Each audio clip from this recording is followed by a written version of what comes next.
Assalamualaikum warahmatullahi wabarakatuh. Selamat sore Bapak Ibu hadirin semua. Terima kasih atas kehadirannya dalam diskusi hari ini. Semoga Bapak dan Ibu semua dalam kondisi yang sehat dan walafiat. Bagi yang menjalankan puasa, semoga diberikan kekuatan sampai akhir nanti, sekitar masih 2 jam lagi. Jadi diskusi hari ini adalah sesi ketiga ya dalam seri webinar filsafat dan pendekatan penelitian akuntansi dan bisnis.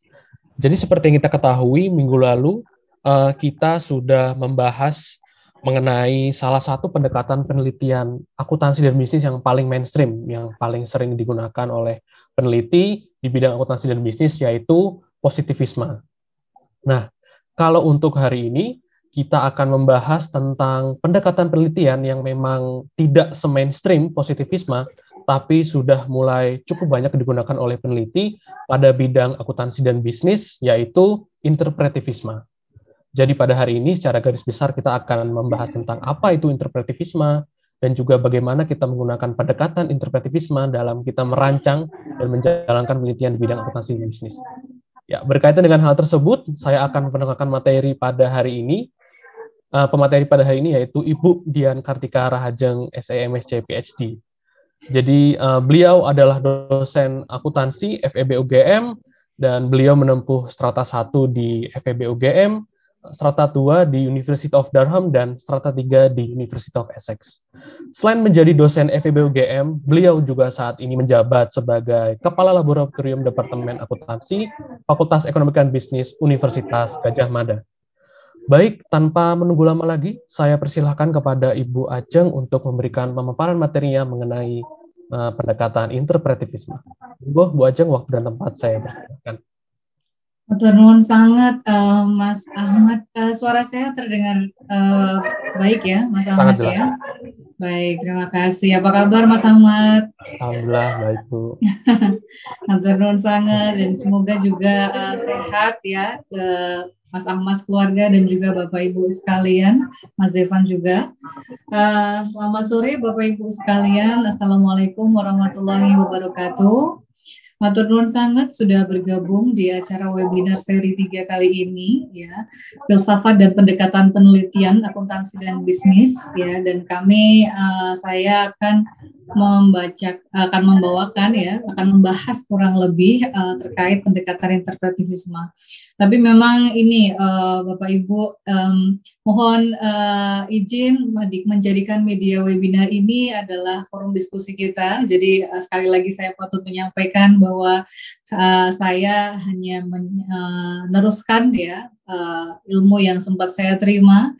Mungkin ada energi yang hilang di tengah-tengah ya, atau mungkin tidak sepenuhnya konsep terkait pendekatan interpretivisme bisa saya sampaikan di kesempatan ini. Dan mungkin juga nanti Bapak Ibu, terutama dari para panelis, ada hal yang mungkin sekiranya ada yang perlu dikoreksi, ditambahkan, kami persilakan.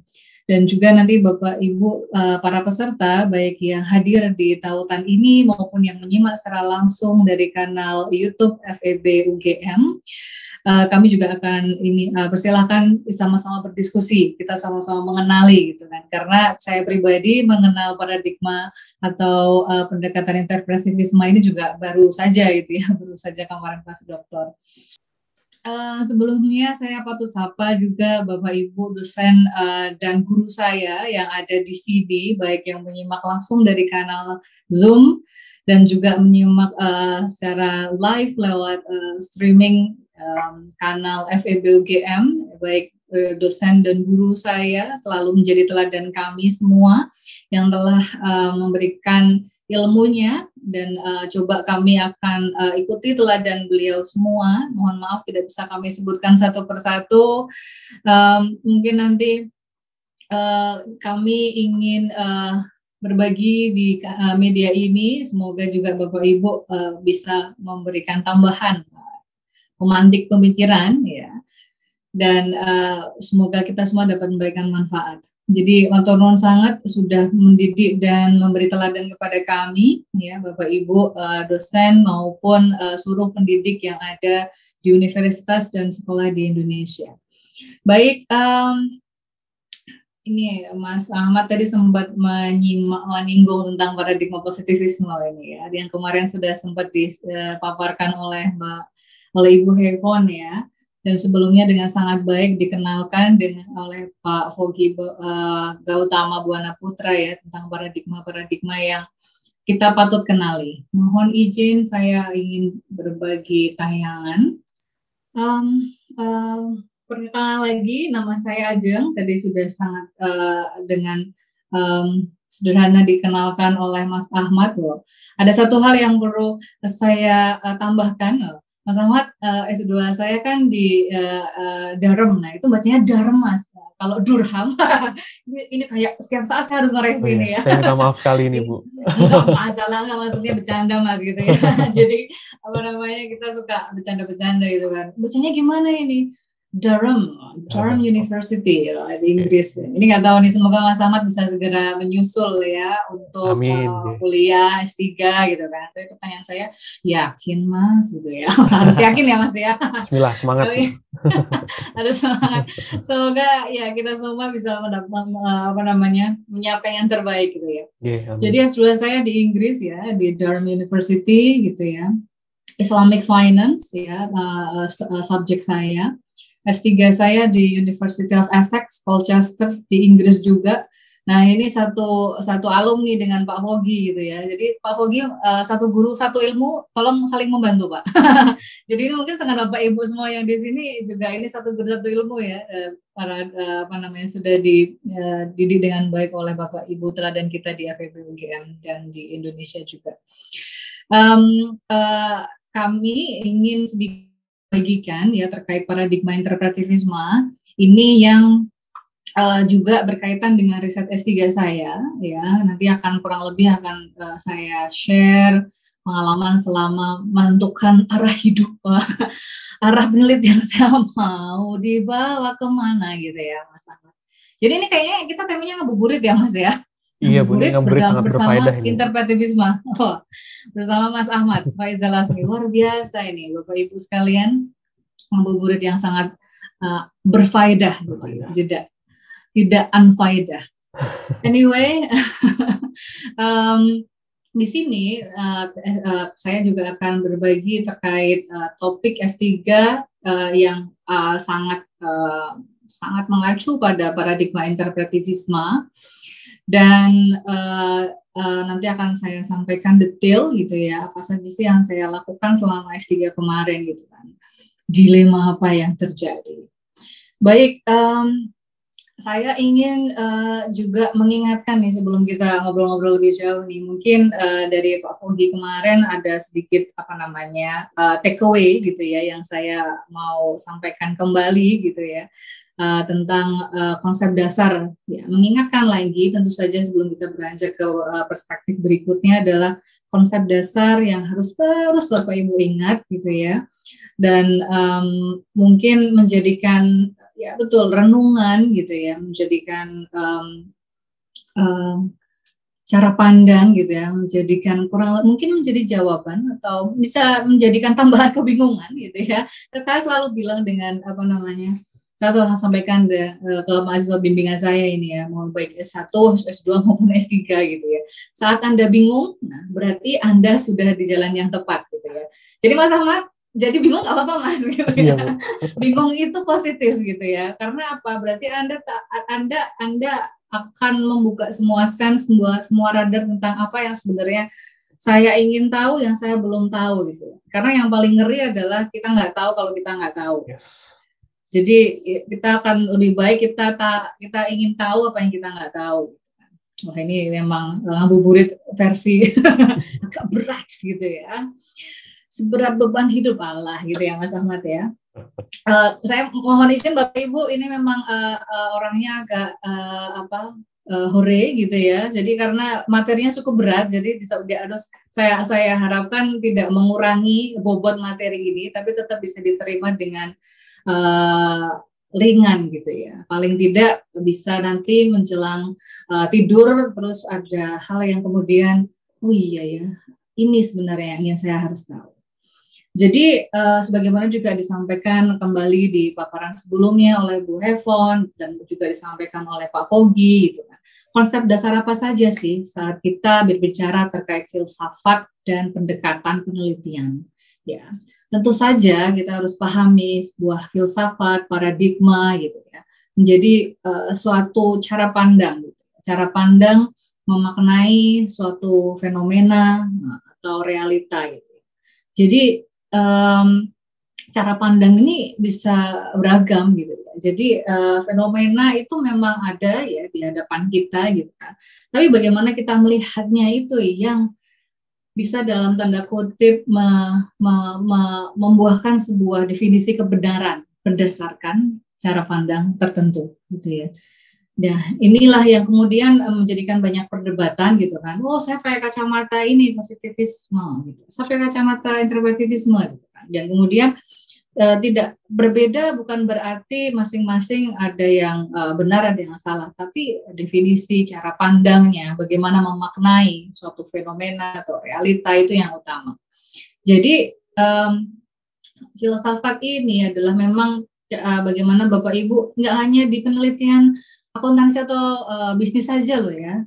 Jadi memang cara pandang di hal apapun gitu ya. Jadi dasar cara pandang memaknai gitu kan. Kenapa fenomenanya seperti ini gitu kan. Apa fenomenanya gitu kan. Nanti akan turun menjadi ontologi, tapi bagaimana kita melihat sesuatu like really sesuatu gitu ya. Jadi dari realita atau fenomena yang ada, bagaimana kita nanti bereaksi atas itu. Dan itulah sebenarnya yang kami paham sebagai sebuah paradigma filsafat, pemikiran, cara pandang, cara menilai gitu ya, memaknai sesuatu situasi. Nah, kembali juga kami ingatkan ontologi. Setelah kita pahami, kita melihat sesuatu kayak ada fenomena misalnya saya mulai contohkan ya dengan fenomena bisnis, misalnya ada fenomena startup gitu ya. Jadi ada fenomena fintech misalnya, atau mungkin ada fenomena fraud. Ini kebetulan saya mengampu kelas forensic accounting and fraud examinations ya. Jadi Mas Ahmad nanti saya diingatkan, jadi wah Ibu terlalu fraud nih, mana-mana ke fraud, coba contoh yang lainnya gitu ya. Ya karena sebenarnya ini sangat luas sih, jadi saya juga mengharapkan Bapak Ibu yang menyimak di rumah lewat Zoom maupun lewat kanal live streaming YouTube FEB UGM juga tidak membatasi diri hanya menerapkan kacamata atau konsep yang kita kenalkan ya, kami kenalkan dalam webinar series ini hanya wah ini akuntansinya di mana misalnya, atau ini contoh akuntansinya di mana gitu kan. Filsafat atau cara pandang atau konsep dasar yang kita jelaskan ini tuh lebih dari itu gitu kan. Jadi memang kami memang kadang-kadang mungkin nanti ada contohnya yang lebih ke kehidupan, yang contoh lebih dekat dengan kehidupan ya, tidak serta-merta akuntansi dan bisnis, bukan berarti kemudian kok nggak relevan sih gitu kan. Contohnya ini dong yang sesuai dengan misalnya riset saya gitu. Tapi the point is how you understand things gitu kan. Jadi memang pada dasarnya bagaimana Bapak Ibu sekalian memahami logika, ya, memahami gitu kan. Saya yakin Bapak Ibu sudah selalu dengan sangat sering gitu kan terpapar dengan banyak jurnal, dengan banyak cara pandang gitu. Tapi intinya logika itu yang kami ingin ingatkan kembali. Nah, ontologi ini adalah memang apa, jadi spesifik apa gitu ya, what things gitu ya, fenomena apa yang ingin dipelajari. Ya. Jadi saat kemudian kita melihat ini ada sebuah fenomena spesifik, banyak sekali fenomena di sekitar kita, saat kita akan berfokus pada salah satu fenomena gitu kan. Jadi itulah sebenarnya kita secara ontologi sudah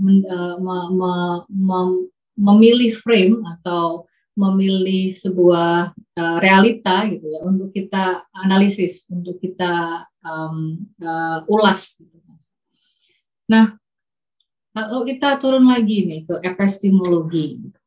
Nah, epistemologi adalah memang how we see things, gitu. Bagaimana gitu. suatu realitas dapat dipahami, dikembangkan, dan diimplementasikan.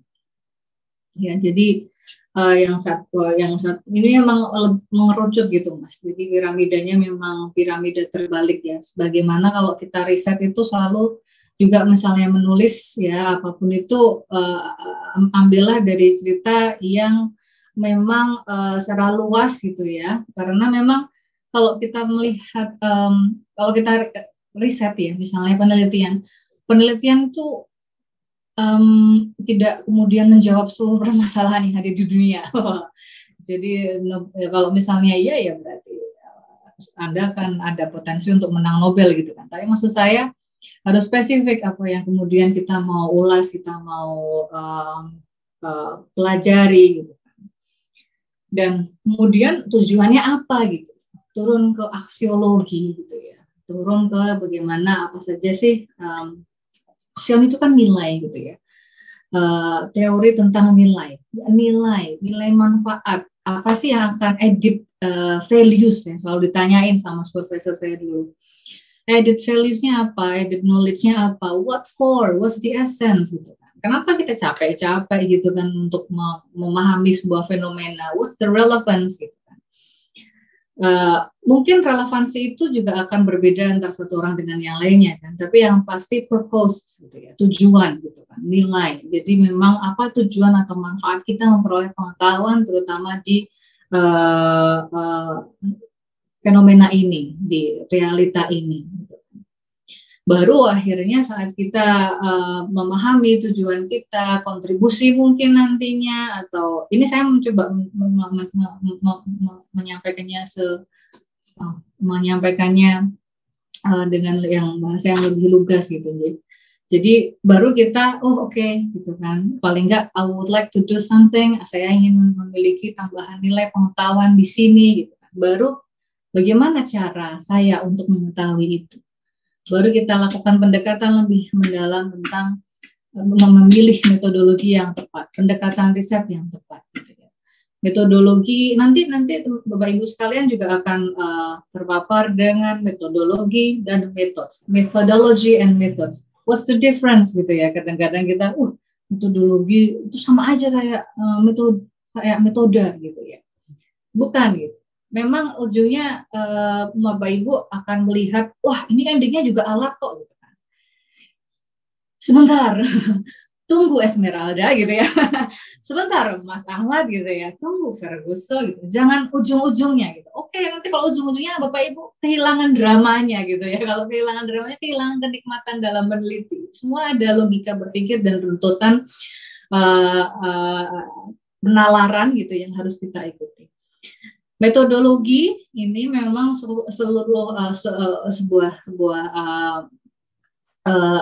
tepatnya memang bagaimana sih rencana pendekatan kita dalam menjawab gitu atau mendekati fenomena ini instrumen. Baru kemudian saat kita titik paling dekat adalah memilih metode yang tepat, instrumen yang tepat.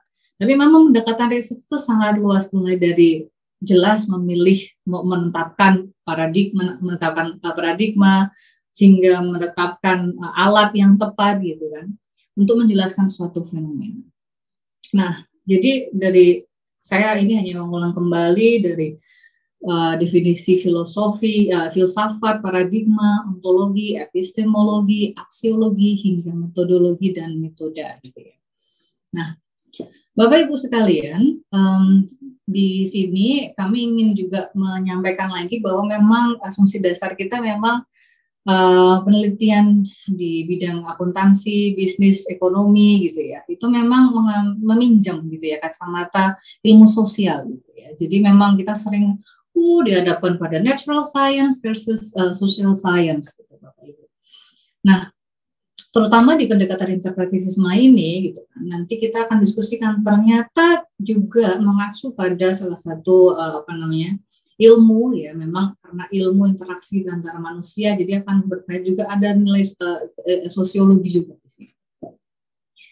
Baik, ini juga kami sampaikan lagi ya bahwa memang pendekatan interpretivisme ya, sebagaimana yang pernah dihantarkan oleh Pak Fogi di sesi 1. Jadi memang kita mengacu pada sebuah pandangan bahwa realita itu dikonstruksi ya, oleh aktor-aktor di dalamnya, aktor sosial. Jadi manusia itu jadi ini konstruk sosial yang di dalamnya ada banyak individu gitu ya. Jadi memang nanti kita banyak panggil ilmu sosiologi juga di sini juga menggunakan paradigma yang sama. Jadi nanti tapi tidak kemudian wah ini ternyata mana riset akuntansinya gitu. Wah ini riset sosiologi gitu. Bukan. Jadi ini kita meminjam kacamata. Minjem kacamata nggak masalah, sama-sama menyimak untuk melihat fenomena gitu. Tapi tujuan kita apa? Makanya kembali lagi ke tadi nilai yang semua. Nah, di paradigma interpretivisme ya, mungkin Bapak Ibu juga sudah interpretivisme berarti menginterpretasi gitu ya. Bagaimana bouncing, bagaimana reaksi dari konstruk sosial dari masyarakat, dari individu yang ada di dalam konstruk sosial tersebut gitu ya. Jadi memang dalam pendekatan atau paradigma interpretivisme ini, pengetahuan itu memang dimediasi oleh proses interpretasi oleh aktor-aktor sosial gitu ya, yang diukur dengan konsistensi logis gitu ya. Interpretasi yang subjektif, really, ini karena it depends on me ya. Me itu siapa? Ya, individu yang ada di dalam komunitas atau konstruk sosial tersebut. Jadi memang subjektivitas itu yang sengaja kita capture ya.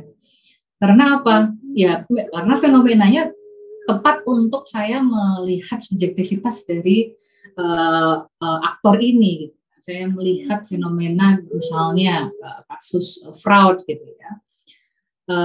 Ini saya ingin tahu fenomena fraud atau realita fraud ini bagaimana sih orang-orang atau individu yang ada di dalamnya dalam menginterpretasi, dalam bereaksi atas fenomena ini dalam kasus fraud ini. Ya. Nah, ini memang sangat logis gitu kan untuk mengidentifikasi kasus fraud terutama dari perspektif ya terdampak ya yang menyebabkan atau yang melakukan tindakan fraud kemudian yang terdampak gitu ya. Untuk mengetahui apa sih sebenarnya what they thought, apa pemikiran mereka, apa sebenarnya yang mereka rasakan, what they feel. Jadi memang interpretasi subjektif ya yang diselaraskan dengan interpretasi aktor sosial di dalam komunitas ini. Nah, jadi memang metode penelitian di dalam pendekatan paradigma interpretivisme ini tujuannya memang memahami interpretasi dari para aktor. Yang salah satunya ini dilakukan dengan beberapa metode, salah satunya wawancara, observasi. Nanti saya akan lengkapi dengan metode yang lainnya. Nah, ini juga sudah ada beberapa contoh ya, yang bagaimana penelitian sebelumnya juga mencoba untuk mengadopsi paradigma interpretivisme dalam isu bisnis, ekonomi dan akuntansi. Terus saya juga harus sampaikan bahwa di dalam paradigma interpretivisme di situ kita juga akan tahu di bawah payung interpretivisme ini ada banyak juga cara pandang yang lainnya gitu yang mungkin akan diteruskan di seri berikutnya ya. Dan salah satu yang ada di dalam payungnya ini adalah fenomenologi hermeneutika dan poststrukturalisme. Jadi kayak ini memang tidak bisa lepas gitu ya di dalam payung dari paradigma interpretivisme. Nanti kita akan kembali di situ. Tapi yang paling tepat di sini intinya yang Bapak Ibu selalu harus ingat adalah paradigma interpretivisme ini melihat manusia, melihat aktor ya, aktor sosial gitu ya di dalam lingkungan, di dalam ekosistem, di dalam konstruk sosial ini menjadi tinggal itu tidak benar-benar bebas dari interaksi dunia. Ya, kalau pendekatan yang lain seperti pendekatan positivisme itu seolah-olah mereka itu berdiri sendiri, gitu ya. Dan itu yang kemudian di challenge gitu ya di pendekatan ini. Nah ini dia, perdebatan abad ini, jreng gitu ya. Biar Mas Ahmad kudah gulana, mau interpretivisme, positivisme, atau kritis, atau padahal nanti kalau sampai kritikal nanti kemudian kita terpapar dengan banyak materi dari Roy Bhaskar hingga Foucault hingga hanya dirimu yang bisa menentukan arah tujuan riset gitu Mas. Jadi kuncinya memang kita peneliti apa yang tepat bagaimana kita mendekati ini. Anyway, ini yang sering kita selalu tanyakan gitu kan. Wah, berarti pertentangan gitu ya. Berarti sebelumnya memang saya agak jutaan sama Bu Yvonne gitu ya. Selama seminggu sebelum saya paparan ini loh, saya nggak satu geng gitu ya dengan Bu Yvonne yang positivis gitu kan. Kemudian kalau sama teman-teman yang positif, kalau saya kumpul-kumpul dengan dosen nggak kemudian kita seperti itu gitu ya. Jadi intinya ini memang cara pandang dan tidak ada yang salah dengan cara pandang ini. Gitu kan.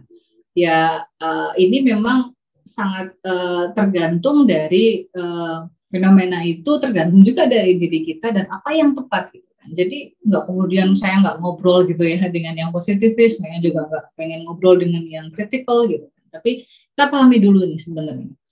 Tapi memang sering sekali interpretivisme ini ditempatkan dalam sebuah dikotomi dengan pendekatan positivisme gitu ya. Jadi lu, gue, nah gitu ya. Tapi intinya selalu ditayangkan, diparadokskan gitu ya. Ilmu alam, ya ilmu sosial, hard science itu, and social science itu. Yang kemudian bilang, wah social science apa sih yang kamu mau ukur gitu.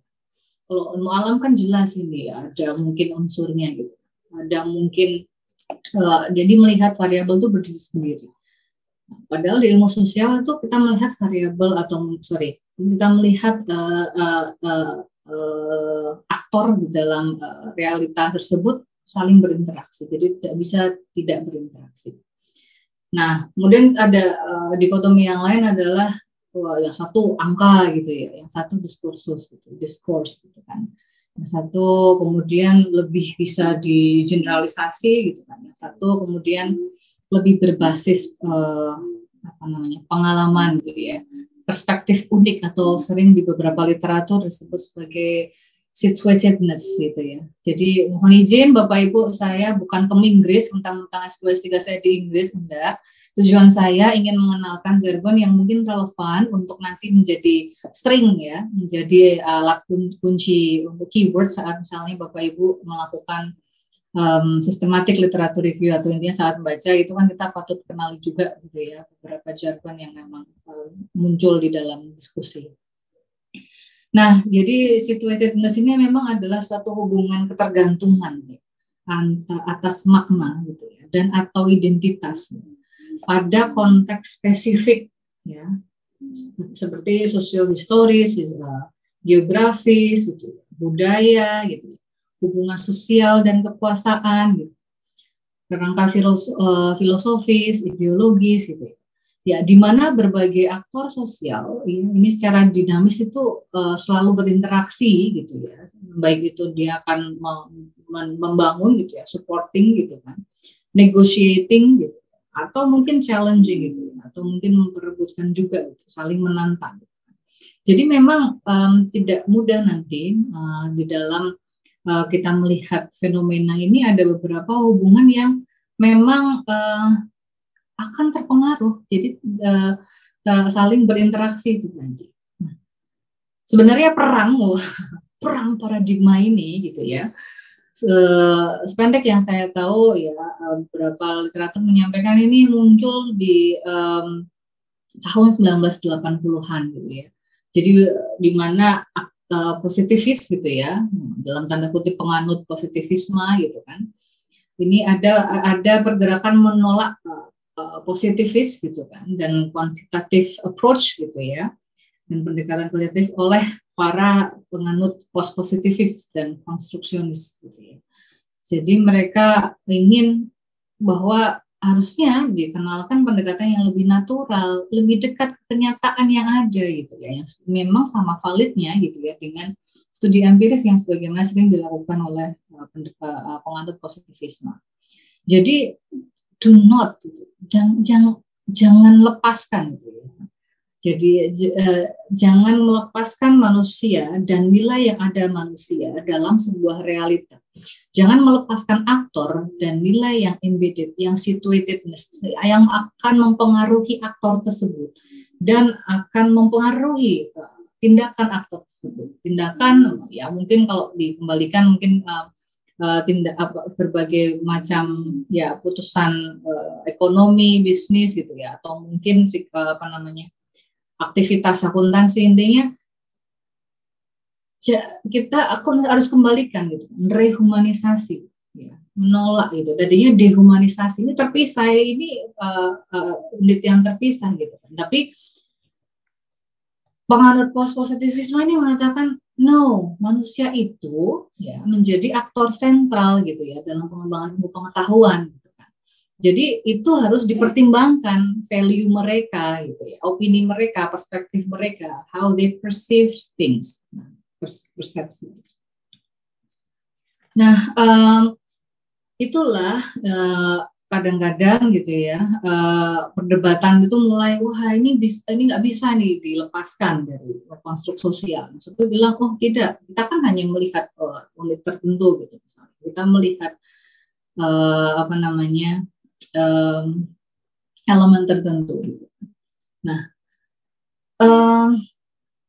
kalau kita tadi saya sempat menyinggung terkait positivisme itu ya. Jadi kadang-kadang paradigma interpretivisme ini sering digabungkan dengan istilah-istilah seperti positivisme gitu ya, pendekatan atau penelitian kualitatif gitu ya, paradigma naturalistik gitu, dan konstruktivisme. Ya, tidak sepenuhnya salah, tapi juga tidak sepenuhnya benar juga karena masing-masing dia memiliki notions, memiliki perspektif yang sedikit meskipun payungnya sama, tapi sedikit fokusnya berbeda. Nah, makanya maaf ini ada typo. Jadi interpretivisme ini menjadi payung gitu ya, bukan paying. Jadi nggak ada yang bayar gitu ya. Jadi menjadi payung gitu ya. Beberapa aliran pemikiran yang berbeda, termasuk fenomenologi, hermeneutika, seperti yang saya sampaikan tadi, teori kritis gitu, interaksi simbolik dan etnometodologi. Apalagi itu ya. Gak apa-apa mas gitu kan. Yang penting pernah dengar gitu kan. Nanti kita cari tahu. That's the essence of learning.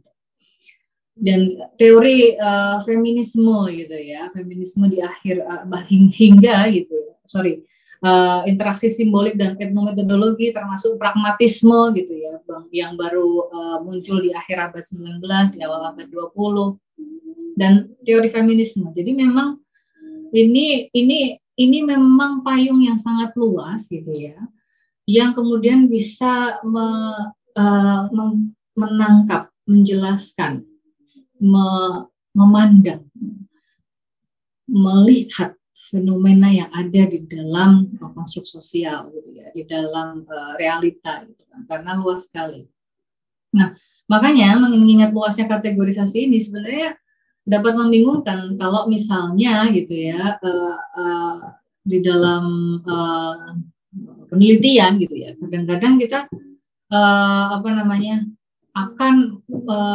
akan mengarah gitu ya pada pendekatan yang mungkin akan overlap gitu ya antara satu dengan yang lain. Jadi memang Lincoln, Ham and Gruber 2011 juga dia menyampaikan bahwa pada tingkat paparan penelitian gitu ya, pendekatan pandangan positivis dan interpretivis itu ya. Positivisme dan interpretivisme ini memang kontras gitu kan. Tapi kadang berbagi strategi atau metodologi sehingga tumpang tindih. Jadi blur gitu. Jadi kadang memang kita memerlukan suatu pendekatan khusus untuk mengcapture fenomena ini sehingga bisa kita kemudian menggunakan gitu dua kacamata yang berbeda untuk melihat fenomena yang sama dan mungkin menjelaskan gitu ya menjelaskan apa yang belum bisa terjelaskan. Meskipun waspadalah, kita juga perlu hati-hati. Kadang-kadang memang ya dari awal itu harus menentukan fenomen apa namanya dasar paradigmanya, karena akan berdampak pada keseluruhan gitu ya, hingga akhir metodologi dan metode. Nanti akan saya sampaikan apa namanya teknisnya, atau mungkin kabur itu seperti apa sih ya, blurred border gitu kan. Nah, ini saya patut saya harus cerita bahwa memang pandangan interpretivisme ini founding fathers-nya, salah satunya ini Max Weber gitu ya, dengan apa namanya dengan konsep Verstehen gitu, dengan konsep Verstehen ini bahasa Jerman. Memang beliau lahir di Jerman, dan ini satu generasi setelah Karl Marx gitu, dan satu era dengan Emil Durkheim dan Sigmund Freud. Jadi terutama dengan Emil Durkheim ini, si Weber ini sering sekali ketemu di forum, atau maksudnya di dalam literatur itu akan saling bertolak gitu kan, karena si Emil Durkheim ini positivis gitu kan. Jadi dia sangat bertentangan gitu kan dengan apa namanya si Max Weber ini bilang no, dia bertolak dengan pandangan si Emil Durkheim. Nah, Max Weber ini adalah memang pendukung utama interpretivisme gitu, yang berpendapat memang untuk studi tindakan sosial itu bisa direpresentasi dengan cara-cara yang interpretatif gitu ya, yang mendasarkan pada pemahaman tujuan ya, bahwa makna itu melekat pada tindakan si individu itu sendiri. Jadi sekali lagi tidak memisahkan gitu kan si individu yang melakukan sebuah tindakan gitu kan dengan konstruk sosialnya, karena ada nilai yang hilang nanti, ada unsur yang tak terjelaskan yang tidak bisa di-capture misalnya dengan pendekatan yang lain seperti positivisme gitu ya. Karena terlalu fokus pada apa namanya sebuah model gitu ya, formula, padahal nggak semudah itu Ferguson ya untuk memformulakan kehidupan gitu maksud saya. Nah, jadi kalau ini sih Max Weber ini juga selain founding fathers ilmu sosiologi dan pendukung utama interpretivisme, juga banyak tulisan Weber di literasi ekonomi gitu ya, di filsafat gitu kan. Jadi yang sering kita dengar tuh ya maksudnya si Max Weber ini gitu ya, jadi bukan Weber yang lainnya gitu ya. Maksudnya memang kita akan sering, ini akan memang ya keilmuan akan sering apa namanya dasar pemikiran diacu juga gitu ya. Di sini Weber memang dia mengikuti gitu ya filsafatnya si Immanuel Kant. Jadi paradigmanya Immanuel Kant di mana lebih diterapkan gitu ya pada konstruk sosial gitu kan, sehingga dia mengidentifikasi diri dia menjadi neo-Kantian gitu ya, neo-Kantianisme. Dan Weber juga ya, karena dia juga satu era dengan Emil Durkheim, dia juga pernah menjajaki rasionalisasi positivisme gitu ya. Tapi dia belum bisa menerima paradigma ini sepenuhnya karena memang ada yang tidak terjelaskan gitu ya. Makanya dia mengarahkan pada, dia akhirnya berujung pada konsep Verstehen ini, yaitu understanding. Verstehen, paham, understanding, dan dengan kita memahami, kita nanti akan berempati ya kepada aktor sosial dalam konstruk sosial tersebut, yaitu memang memahami makna dari sebuah realita oleh seseorang. Jadi kita akan kemudian saat kita paham gitu ya fenomena apa namanya yang dialami orang tersebut gitu kan. Kita ingin juga mencari insight gitu ya, sebenarnya apa sih yang kalian rasakan gitu kan. Apa sih persepsi Anda terhadap kasus fraud ini? Insight dari pengalaman seseorang atas sebuah realita. Dan ini kalau misalnya di ilmu sosiologi menjadi sosiologi mikro gitu kan. Jadi sebenarnya memang what's the essence on individuals itu kan yang terjadi di dalam konsep sosial. Nah, untuk dalam konsep first stand ini juga kita pahami bahwa untuk memahami konstruk sosial seseorang gitu ya, kita harus pahami pola pikirnya juga gitu ya, memahami persepsinya juga. Karena memang sosial masyarakat itu disusun oleh individu yang memiliki pola pikir sendiri, free will gitu kan. Sehingga keunikan individu itulah yang membentuk masyarakat. Jadi penting sekali untuk memahami perilaku manusia dan interaksi sosial. Oke, contohnya ya.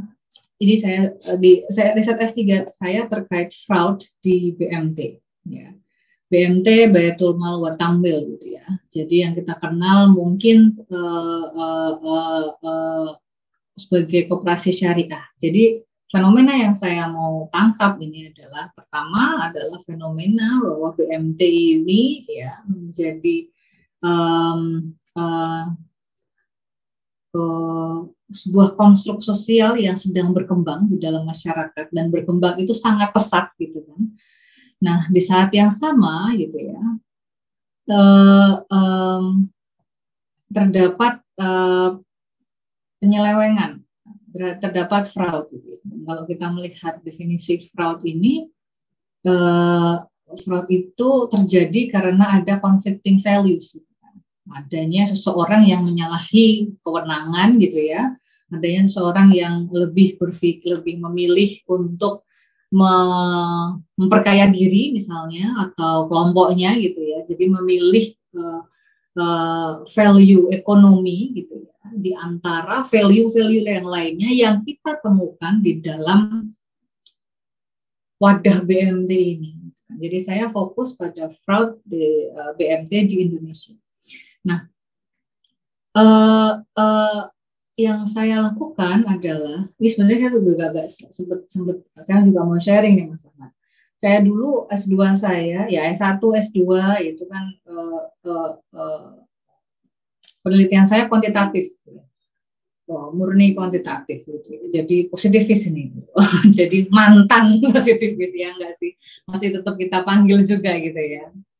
Jangan grogi ya Mas Wogi ya, saya bilang mantan gitu ya, nanti muncullah kenangan, enggak ini kenangan filosofi gitu ya, apalagi nanti kita jadi saya waktu S1, S2 dulu gitu ya, saya pikir tidak ada cara lain untuk mendekati gitu ya sebuah fenomena.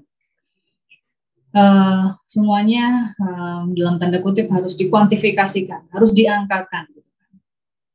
Karena itu yang bisa menjawab gitu kan, harus masuk formula, harus diangkakan gitu kan. Ya mungkin waktu itu memang saya belum mungkin mengenal lebih dekat juga dengan positivisme gitu ya. Tapi dan S3 saya tadinya rencana mau seperti itu Mas gitu. Jadi S3 saya juga tadinya saya mau ulas ya perkembangan BPRS gitu ya, kinerja keuangan BPRS di Indonesia gitu kan, atau mungkin BNT karena memang saya fokus untuk melihat tata kelolanya gitu kan. Jadi ya mungkin kita fenomena tata kelola untuk entitas atau organisasi yang sedang berkembang dan belum banyak diteliti itu kan menjadi pemantik pemikiran yang luar biasa gitu ya. Nah, lalu kemudian semakin saya menyelam gitu ya, menyelam di realita ya, di fenomena BMT, BPRS ini gitu ya. Semakin saya tahu bahwa banyak banget ini ya. Wah, ini kayak laut tuh jadi lihat banyak sekali realita atau konstruk-konstruk yang kita bisa temukan di lautan gitu ya. Topik ya tentang BMT, topik BPRS, topik ekosistem syariah di Indonesia gitu kan. Terus saya jadi bingung sendiri gitu. Maunya saya kemarin saya nulis BPRS, BMT gitu kan.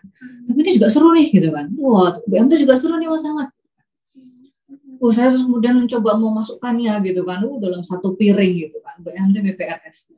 selama-lama tulisan saya kemudian jadi terlalu apa namanya kemana-mana, tentu saja bisa dibayangkan ya. Terus supervisor saya apa namanya tanya, kamu sebenarnya mau ngapain gitu ya. Terus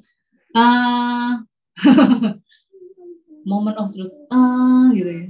Saya juga waktu itu saya masuk magang, iya ya saya mau ngapain gitu ya, saya mau lulus PhD Prof gitu kan. Ya itu jawaban yang paling lugas dari dalam hati, kayaknya saya nggak keluarkan gitu ya, harusnya saya keluarkan ya, jadi saya lulusnya bisa kurang dari 4 tahun ya. Tapi anyway, saya akhirnya berpikir bener nih, realita tuh luas sekali gitu, tidak hanya realita atau fenomena bisnis ekonomi di dunia ini gitu ya, banyak sekali, dan Anda mau apa gitu kan, Anda mau ngapain nih gitu kan. Pertama harus melihat fenomena dulu gitu kan, apa yang Anda mau lakukan, apa yang menarik gitu kan, makanya sering sekali ini kamu sebenarnya mau ngapain.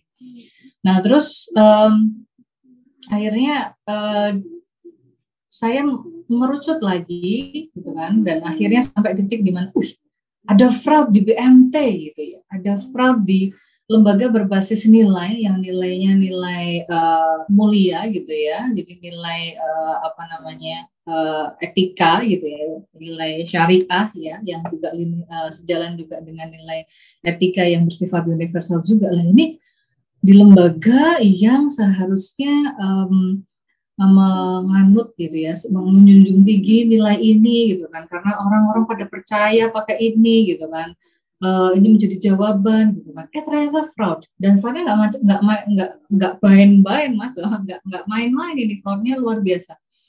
Jadi waktu saya S3 saat itu, data yang saya ambil gitu kan, jadi saya hanya dari tahun 2007 waktu itu datanya, S3 saya 2000 berapa ya mas?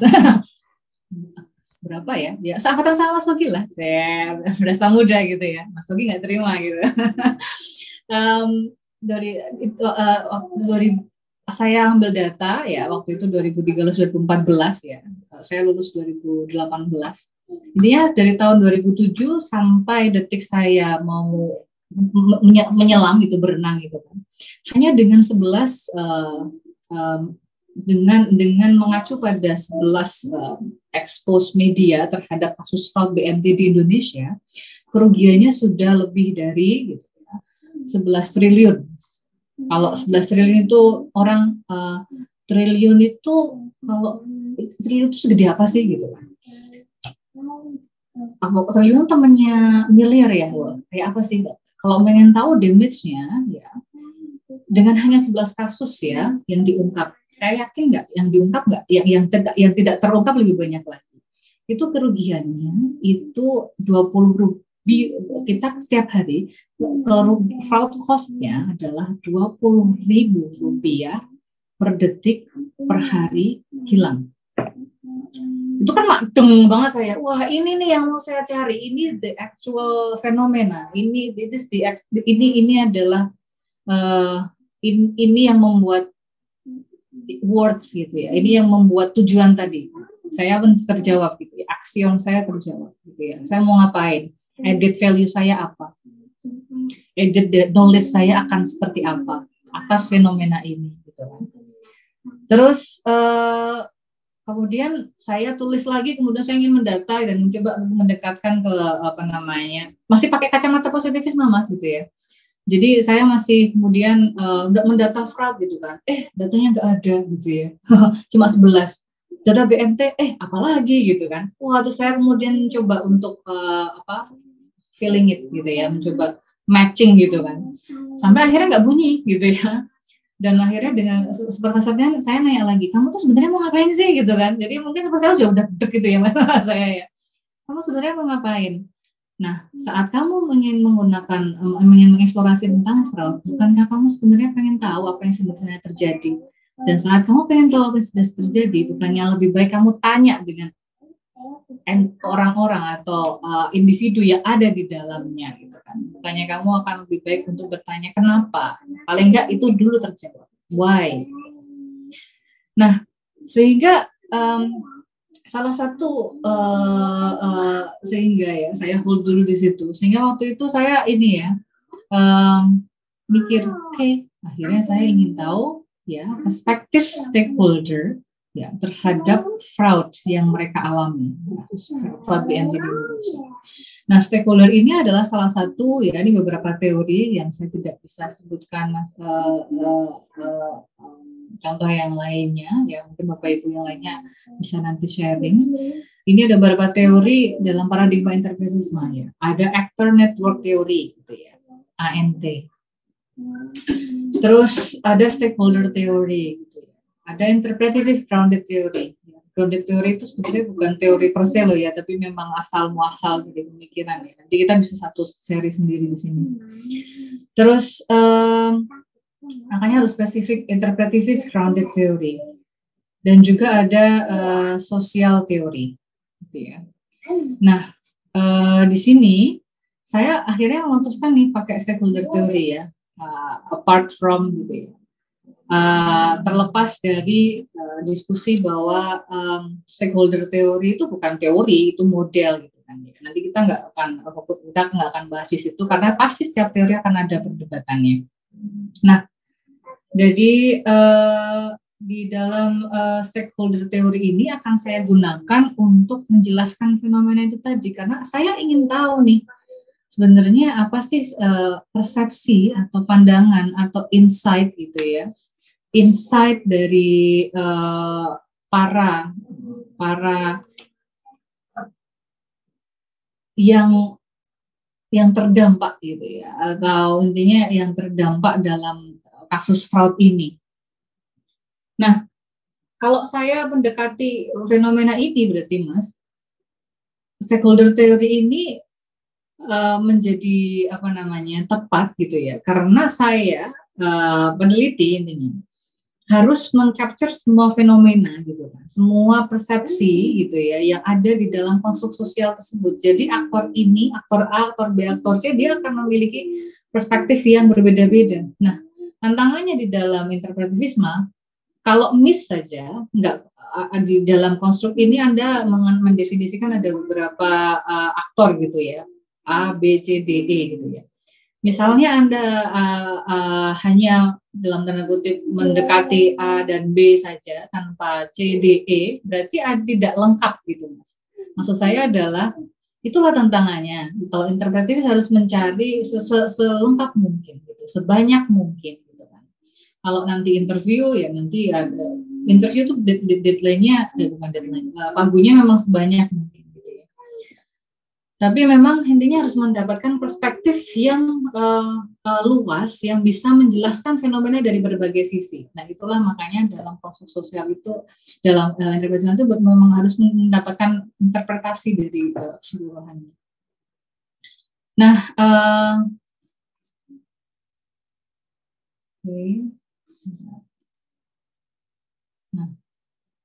kita beranjak nih sekarang di metodologinya gitu ya. Metodologi yang sering digunakan gitu ya di paradigma interpretivisme gitu ya. Itu ada beragam gitu ya, yang sering kita dengar mungkin ya wawancara, observasi gitu ya, kuesioner gitu ya. Loh, kok ada kuesioner? Bukannya itu di tempat positivisme ya gitu kan. Nah, ini loh Mas tadi yang saya bilang, makanya sih literatur gitu ya tadi menjelaskan bahwa itulah jadinya garisnya itu blur gitu karena ada suatu ketika kita akan menggunakan instrumen yang sama tapi tetap tapi penggunaannya berbeda. Jadi kalau pisau tetap pakai pisau tapi kemudian bagaimana kita crafting pisau ini. Nah, ada beragam metodologi ya, etnografi. Etnografi ini kita benar-benar berada di dalam lingkungan ekosistem tersebut dalam durasi waktu yang lama. Jadi nggak bisa 3 bulan etnografi itu nggak bisa. Etnografi itu bisa kalau misalnya dengar banyak cerita peneliti yang kemudian Snok Hurgonye. Nah, kalau saya dengar Mas. Nah, itu kan dia benar-benar tinggal ya dan hingga lama di situ, menikah dengan orang di situ untuk mengcapture, untuk menyerap, untuk memahami interaksi sosial, konstruk sosial yang ada. Etnografi itu mungkin ya, mungkin ya 6, saya masih belum yakin kalau 6, tapi memang durasinya sangat lama gitu ya. Jadi intinya kalau 3 bulan nggak bisa dibilang sama etnografi Bu, nggak mungkin gitu ya. Kecuali saya kadang-kadang untuk peneliti yang mungkin sudah lahir dan besar di situ dan mau meneliti fenomena yang ada di komunitas itu gitu kan, itu bisa kemudian dia menggunakan etnografi karena dia sebenarnya sudah tahu nih, kayak saya lahir dan besar di Jogja, jadi saya bisa kemudian meneliti misalnya tentang adopsi atau mungkin implementasi akuntansi syariah di pesantren Krapia misalnya gitu kan, saya bisa menggunakan teknis etnografi gitu ya, karena saya paham bagaimana masyarakat itu terbentuk, bagaimana masyarakat itu berinteraksi, bagaimana apa saja nilai yang ada di dalam interaksi tersebut ya, sosioekonomi gitu ya, geografi gitu kan, dan semua unsur budaya mungkin ya, semua elemen yang ada di dalam konstruk itu. Loh, kita kan ngomongin penelitian bisnis, ngapain sih kita harus peduli itu gitu kan? Wah, sekali lagi Bapak Ibu, mungkin kita ini ya harus, nah itulah paradigma interpretivisme itu menyatakan bahwa nggak bisa Anda melepaskan ya identitas Anda, nilai Anda, karakter Anda gitu, dalam terhadap keputusan yang Anda ambil, keputusan apapun ini akan mempengaruhi. Jadi itu yang kemudian kita harus pahami, bagaimana sih sebenarnya latar belakang pemikiran, kenapa dia bisa mendapatkan mengambil keputusan seperti itu. Nah, kemudian ya Mas, saya move on untuk metode yang lainnya. Mungkin ini beberapa pengenalan metodologi, tapi mungkin bisa juga menjadi bagian dari metode yang akan dipilih. Observasi gitu ya, baik partisipatif atau non partisipatif. Ya, kapan nih kita pakai itu gitu kan? Nah, tergantung apa yang akan kita teliti gitu ya, fenomena apa yang akan kita dekati gitu kan. Jadi misalnya pas saya kemudian mencoba ya misalnya melakukan interview gitu kan dengan pelaku fraud gitu ya. Nah, fraudster itu kan ada macam-macam ya latar belakangnya ya Mas gitu ya. Ada yang bisa dengan baik menerima saya gitu ya, ada yang tidak gitu kan. Nah, ada juga, jadi saya akan bisa hadir ya, duduk bersama gitu kan, dan melakukan observasi secara kemudian berada di dalam ekosistem yang sama gitu kan, dan ikut menerima gitu ya, interaksi atau nilai di dalam ekosistem tersebut gitu kan. Atau mungkin saya memilih untuk tidak berpartisipasi dalam, jadi saya hanya mengamati itu tergantung lagi fenomena yang akan dijelaskan apa. Lalu ada juga plastik interview gitu kan, yang baik itu terstruktur maupun tak terstruktur. Akan lebih baik jika ini bedanya apa nanti gitu. Nah, itu memang nantinya akan tergantung, biasanya memang kalau tujuan gitu ya, mau mengangkat fenomena apa. Kuesioner juga biasanya untuk interpretivisme dia untuk berbentuk kuesioner terbuka dan tak terstruktur gitu.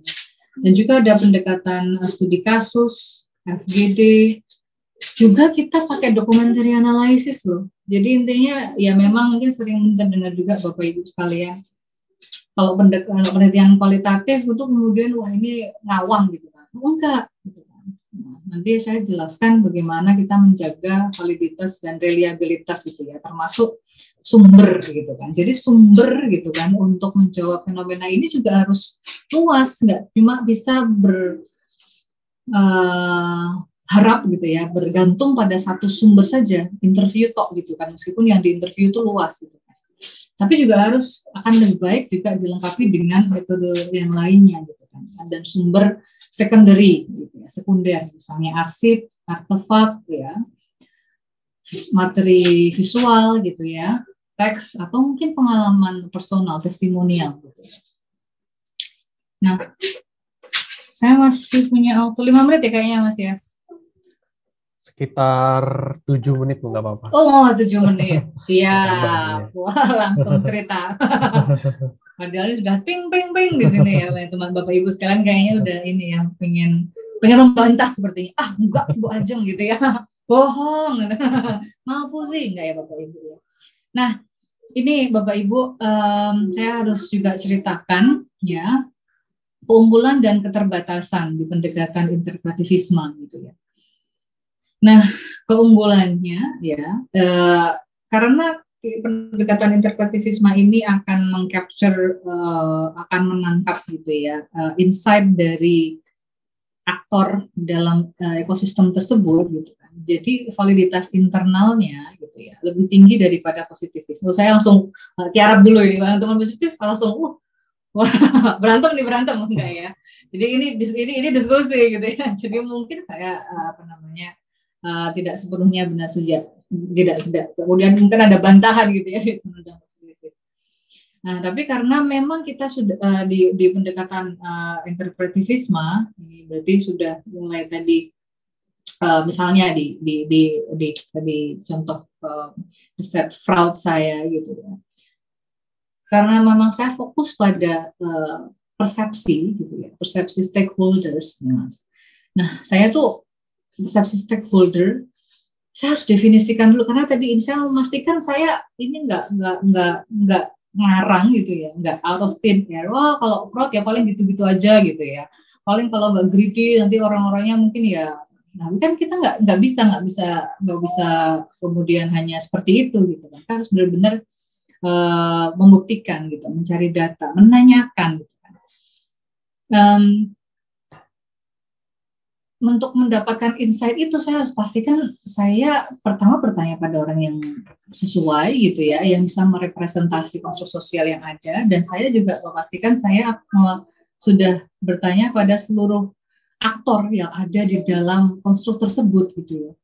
Jadi stakeholders yang ada di PMT gitu ya, itu harus saya temui gitu ya. Kalau enggak, I'm gonna miss a thing gitu ya. Saya akan mungkin kehilangan informasi gitu ya, kehilangan hal atau poin analisis yang mungkin relevan. Lalu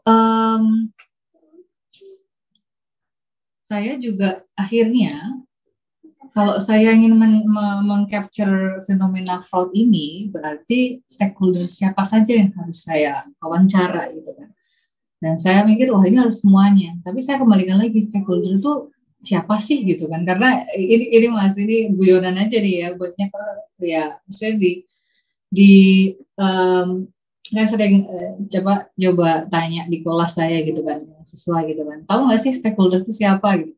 Mikirnya tuh stakeholder tuh yang ada di dalam perusahaan. Jadi ya shareholder Bu, karyawan Bu, kemudian manajer Bu gitu kan.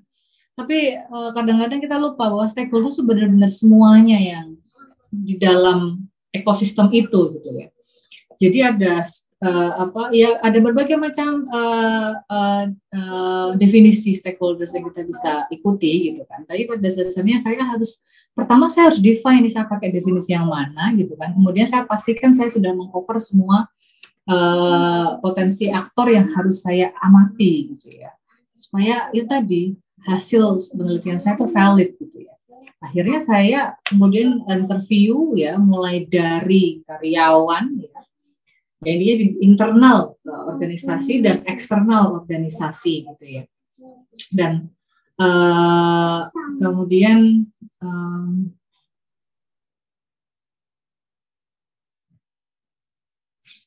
di dalam stakeholder internal saya wawancara dari manajer gitu ya, hingga karyawan gitu ya. Baik yang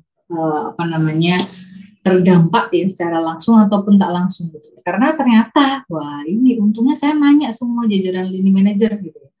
Ada manajer yang sebenarnya nggak tahu menau gitu ya, bahwa sedang terjadi fraud ya. Dipikirnya memang industri atau bisnis sedang turun seperti biasa. Ada juga yang pelakunya Ya, kebetulan salah satunya saya identifikasi definisinya managerial fraud ya Mas. Jadi memang pelakunya. Dan saya juga harus wawancara gitu kan. Tapi intinya akhirnya pas saya wawancara saya nggak saya terlambat gitu ya. Pas saya wawancara yang bersangkutan sudah nggak ada gitu Mas. Jadi itu yang resiko gitu kan, karena mungkin di penjara gitu kan, masuk di penjara, tapi yang bersangkutan akhirnya sakit gitu kan. Jadi saya terlambat lah. Jadi intinya kita bahkan perlu gitu kan seluruh spektrum kita wawancara, yang eksternal pun gitu ya, hingga entitas yang akan berbagi ekosistem dengan BMT tersebut. Saya wawancara credit union, saya wawancara koperasi yang lainnya. Intinya I would like to know, peeling the onion. Saya wawancara sampai nggak ada lagi yang bisa saya wawancara. Jadi itulah ya, saat kemudian saya wawancara, saya sudah mendapatkan kekayaan informasi sehingga saya bisa sampaikan fraud ini terjadi karena, jadi pertanyaan penelitian saya misalnya, fraud ini terjadi karena apa? Itulah yang disebutkan validitas internal yang lebih tinggi gitu kan daripada positivis, karena benar-benar in-depth interview, bahkan semua spektrum saya wawancara. Keunggulan lainnya adalah data kualitatif yang kaya dan eksploratif yang saya sampaikan. Saya wawancara dengan wawancara saya adalah semi struktur gitu ya, karena saya mendasarkan pada liputan gitu ya Mas, expose media terkait fraud, karena saya tergugah karena awalnya media menyorot ini gitu kan, berarti kan sesuatu nih gitu ya, apa aja nih yang sudah di cover gitu kan, dan saya coba klarifikasi, saya coba ini ya Mas, ini saya mungkin secara refleks kadang-kadang bahasa saya masih tercampur bahasa positivisme ya, karena itu tadi saya mungkin kayak mualafnya interpretivisme gitu ya. Masih belajar. Jadi intinya baru gitu ya, saya belajar karena benar-benar yang tadinya supervisor saya itu bilang supervisor sampai ini ngomongin mualaf langsung deng gitu ya. Drama banget ya.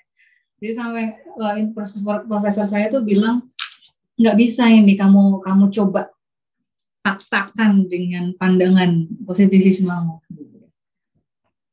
Ini fenomena ini harus dijawab dengan pendekatan interpretivisme, karena kamu harus menjawab fraud, kenapa, siapa, why gitu ya. Jadi ada apa yang ada di dalam fenomena ini gitu ya. Terus saya gundah-gulana, saya nggak ngerti itu interpretivisme apa, saya nggak ngerti penelitian kualitatif apa. Jadi saya tadinya yang purely kuantitatif langsung berubah Mas, jadi purely kualitatif jadi purely kualitatif gitu ya. Meskipun akhirnya ya nanti kita sampai ke mixed method, meskipun akhirnya ada poin di mana saya akhirnya melakukan pendekatan mixed method untuk memastikan bahwa hasil saya ini valid studi empiris lainnya dengan pandangan yang lainnya. Nah, jadi saat saya wawancara, saya expose studi dokumen, saya interview itu, wah, kaya sekali data yang saya peroleh, Mas. Gitu ya. Nah, itulah kekayaan data ini yang kemudian terbatas, tidak diperoleh di pendekatan yang lainnya. Dan ini sangat potensi untuk bisa dilanjutkan, ya tidak ya sependek dengan bisa dilakukan dengan bentuk penelitian yang lainnya, tapi juga bisa juga menjadikan pemahaman makna sesungguhnya apa yang terjadi di dalam proses sosial ini. So it's not as simple as gitu ya, formalizing things gitu ya, membuktikan ini benar atau salah, terdukung atau tidak, tapi what's beyond it, itu yang kemudian diperoleh dari pendekatan ini. Lalu juga mampu mendengarkan suara individu dari komunitas yang tak tersentuh ya underdog society, apalagi ya saat saya membahas kasus fraud. Jadi memang ya ini sangat relevan sekali Mas untuk isu di akuntansi, ekonomi dan bisnis yang mungkin setipe dengan isu fraud ya. Jadi memang tidak bisa kita bisa tapi terbatas dengan pendekatan yang lainnya, tapi akan lebih baik jika fraud itu kita gali lebih dalam, investigasi gitu kan. Dan itu bisa nih pakai kacamata atau pakai pendekatan interpretivisme gitu ya. Karena saya juga bisa mendapatkan informasi yang mungkin saya tidak ekspektasi sebelumnya. saat saya bisa ngobrol dengan komunitas yang tak tersentuh ya. Jadi dengan komunitas misalnya si korban fraudnya itu kan siapa sih yang akan kemudian bisa mendekati kalau bukan dari pandangan person to person gitu ya. How we approach individual, bagaimana saya menjadi bagian di dalam ekosistem itu, partisipatif di dalam ekosistem saya gitu kan, untuk menanyakan fenomena atau value apa yang dirasakan oleh si responden ini, stakeholders ini gitu kan. Nah, ini sulit kalau misalnya tidak dilakukan di pendekatan yang, jika akan dilakukan di pendekatan yang lainnya. Nah, plus juga ya mampu mendapatkan insight juga dari kelompok yang sulit tertembus gitu ya. Ya, misalnya dari penegak hukum gitu kan, saya juga wawancarai investigator gitu kan, yang sebenarnya itu ya kalau ngomongin hal yang sensitif intinya untuk mendekati fenomena yang sepertinya perlu perlu pendekatan yang khusus gitu ya, yang kemudian lebih personal gitu ya, karena memang ini sensitif, ini unik, ini memang harus didekati dengan kacamata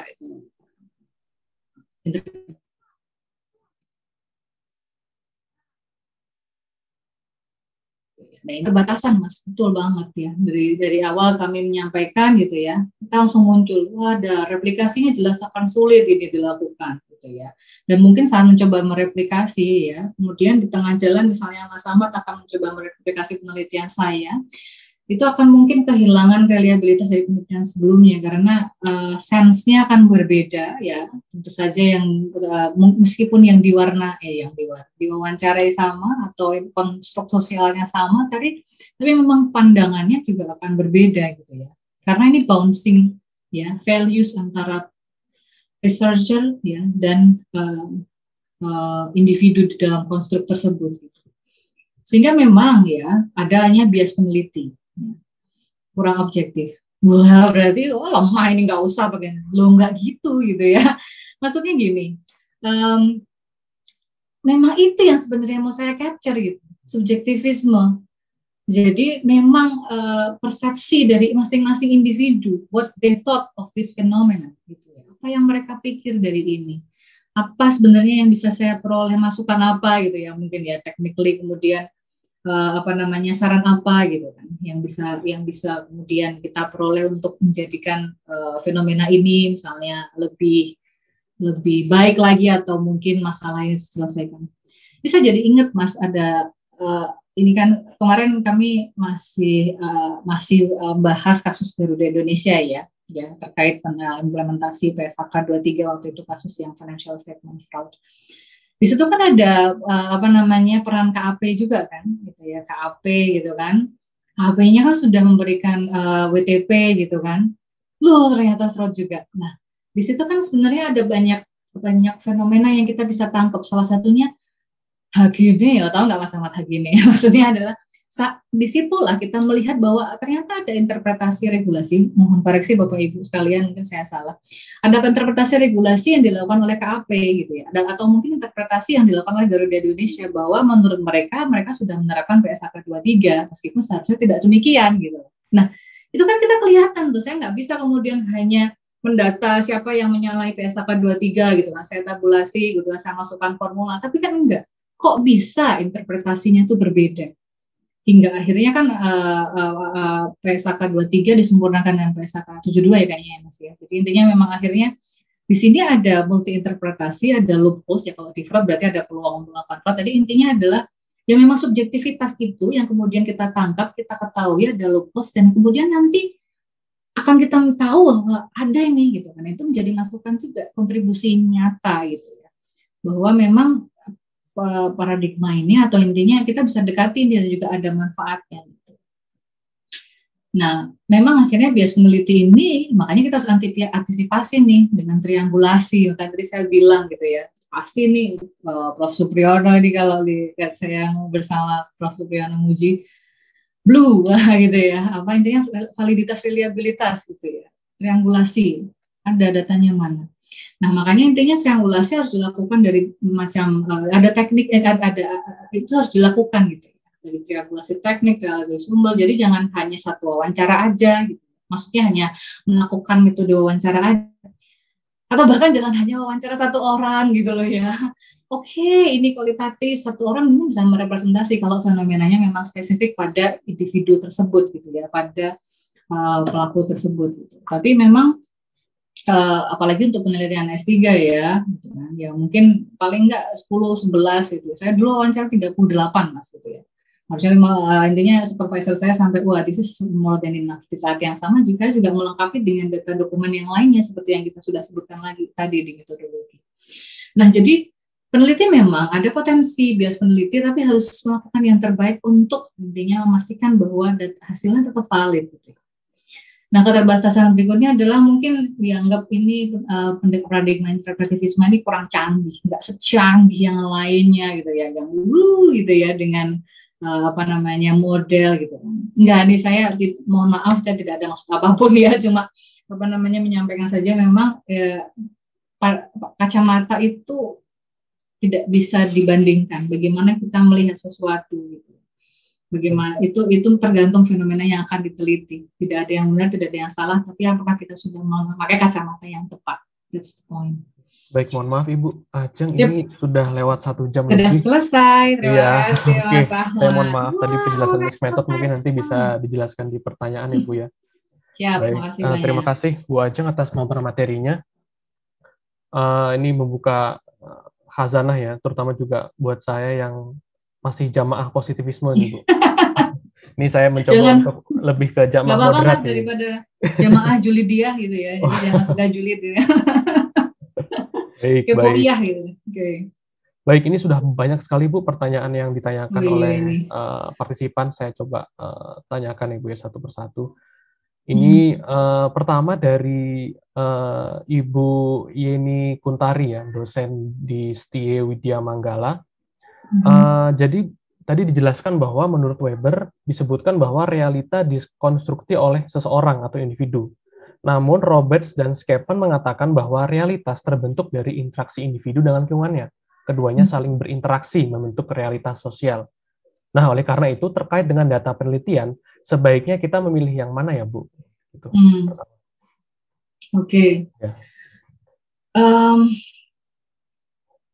Kalau saya pribadi ya, maksudnya ini bukan kemudian berdasarkan interpretasi saya terhadap Robert Skepen bukan, tapi memang di realita itu antar peneliti memang akan ini ya sangat berbeda ya, bagaimana dia mendefinisikan realita gitu ya, bagaimana dia mengkonstruk realita. Nah, pertama mungkin saya akan kembalikan dulu ke Bu Yeni ya. Mau pertama ya bukan ke Bu Yeni saja, tapi ke siap kita mau ngapain gitu ya. Mau apa fenomena apa yang kita harus fokus gitu, apa yang ya pertanyaan apa yang mau kita jawab gitu kan. Jadi fenomena ini ada fenomena apa gitu kan. Kemudian fenomena apa yang kemudian mau ditangkap gitu ya interaksinya, dan fokusnya mungkin terkait ada apa isu tertentukah gitu ya yang memang mau difokuskan. Nah, di sini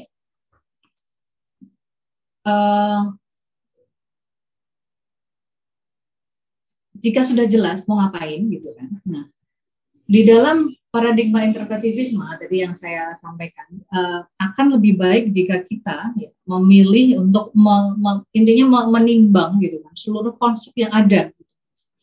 Jadi memang Robert Skepen ini memang menyatakan di dalam realita ini semuanya saling berinteraksi. So kita jika memungkinkan, ya ini memang nantinya ya saya akan kembalikan ke idealisme ya. Jadi tidak riset ya, atau mungkin paling dekat adalah ya intinya tesis, skripsi atau disertasi yang baik adalah yang selesai. Maksud saya adalah kalau mau ideal gitu ya, semuanya tuh dijawab, semuanya masukkan gitu ya, masukkan ke konstruk, karena kita harus pastikan kita punya dasar gitu ya, kita memiliki pemahaman tentang interaksi di dalam konstruk sosial ini. Siapa saja siapa saja yang ada dalam konstruk ini. Siapa saja yang ada di dalam ekosistem ini. Potensi keterkaitan antar masing-masing dan bagaimana masing-masing akan saling berinteraksi, bagaimana akan saling mempengaruhi, apakah betul ini akan mempengaruhi atau tidak, jika tidak mungkin kenapa. Jadi makanya mungkin ini sangat luas. Jadi memang betul, realitas itu terbentuk dari interaksi individu. So individu yang harus Anda masukkan dalam konstruk ya, seluruh yang mungkin berpotensi menyampaikan menjelaskan fenomena tersebut gitu.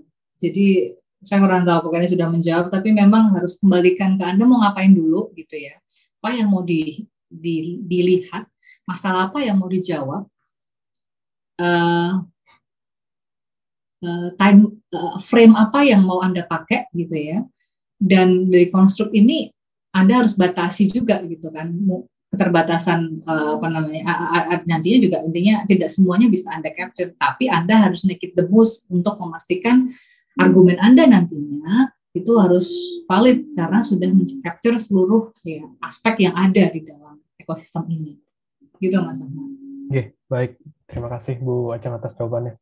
Baik, kita ke pertanyaan kedua Bu. Jadi ini ada pertanyaan dari Wisni Ari Pramuki, ini pertanyaan dari YouTube, dari Universitas Hindu Indonesia. Apa peran teori dalam penelitian interpretivisme? Baik, thank you Mas Ahmad. Mas siapa tadi yang ininya? Wisni. Mbak Wisni ya? Mbak Wisni ya. Mungkin ya asumsinya ya. Wah ini jadi asumsi lagi. Wah itu bisa sih, itu opini. Wah coba bilang gitu kan. Ada namanya Dian itu juga laki-laki loh. Maksudnya ya, mohon maaf.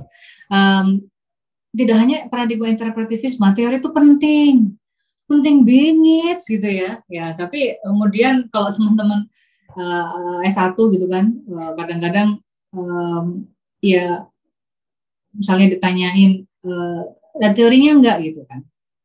Terus mereka mungkin masih bingung ya teorinya yang mana, kapan pakai teori gitu kan.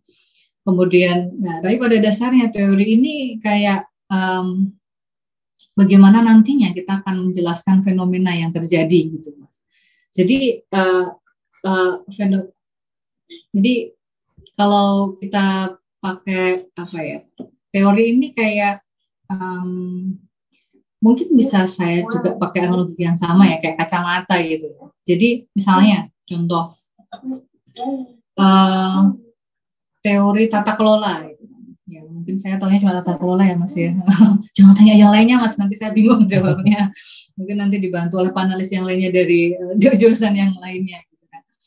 Misalnya ya teori tata kelola. Saat kemudian kita ingin berfokus pada fenomena, misalnya ada mengukur gitu ya kinerja perusahaan atau mungkin mengukur kok bisa atau mungkin mengukur kan sebenarnya teori tata kelola itu kan banyak banget ya Mas ya, dari mulai paling tadi saya sebutkan stakeholder teori juga, tapi dari agency problems, agency teori gitu ya, ada shareholders, ada kemudian managerial hegemony gitu ya, ada luas sekali. Tapi intinya teori itu sebenarnya akan membantu kita untuk menjelaskan fenomena ya. Misalnya dari dalam tata kelola gitu ya,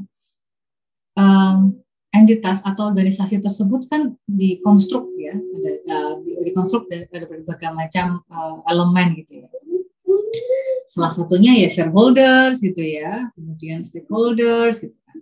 Nah, berarti bagaimana nih sebenarnya keterkaitan antara, kita kan lagi mikir nih, oh susunannya banyak ya, ekosistem dari organisasi itu luas ya. Ada stakeholders, ada stakeholders. Ada nggak ya keterkaitan antara shareholders sama organisasi gitu kan? Nah, ataukah bisa nggak sih shareholders mempengaruhi organisasi? Nah, itu dijelaskan, itu kita bisa nanya sama teori. Akhirnya ada ada shareholders theory yang bilang kalau organisasi itu memang gitu ya serta-merta untuk kepentingan shareholders. Jadi bisa banget nih shareholders itu untuk mempengaruhi kepentingan organisasi karena ya mungkin fokusnya emang ke shareholders gitu kan. Tapi satu sisi loh kita melihat nih ada fenomena loh kok nggak cuma shareholders nih mas nih, ada stakeholders juga, maksudnya tidak hanya pemegang saham juga, tapi ada pemangku kepentingan yang lainnya, ada karyawan, masa cuma fokus ke pemegang saham doang gitu ya, karyawan gimana dong gitu kan. Nah, shareholders gimana nih shareholder teori, masa cuma itu aja gitu kan. Nah, akhirnya kita bingung nih, akhirnya ada dari tata kelola yang lain stakeholder teori bahwa no gitu kan, nggak cuma shareholders doang gitu yang harus diperhatikan gitu. Ada nih pandangan lain gitu ya. Jadi intinya menjelaskan ada kalau saya gambarin ada perusahaan gitu ya gede gitu kan, kemudian shareholders gitu kan, kemudian ada stakeholders di sekitarnya. Ini loh ada gambar yang kemudian ada keterkaitan, ada garisnya gitu kan. Ini yang bisa jelasin siapa? Nah kita pinjamlah teori. Jadi teori itu sebenarnya essence gitu kan, apalagi ya tidak hanya kalau misalnya ya teknisnya gitu ya menentukan menentukan ya proposisi gitu ya, membentuk pertanyaan penelitian, tapi juga intinya memastikan bahwa kita sudah di arah yang benar gitu. Kalau kita sudah ada temuan gitu kan, misalnya akhirnya kita melihat bahwa ada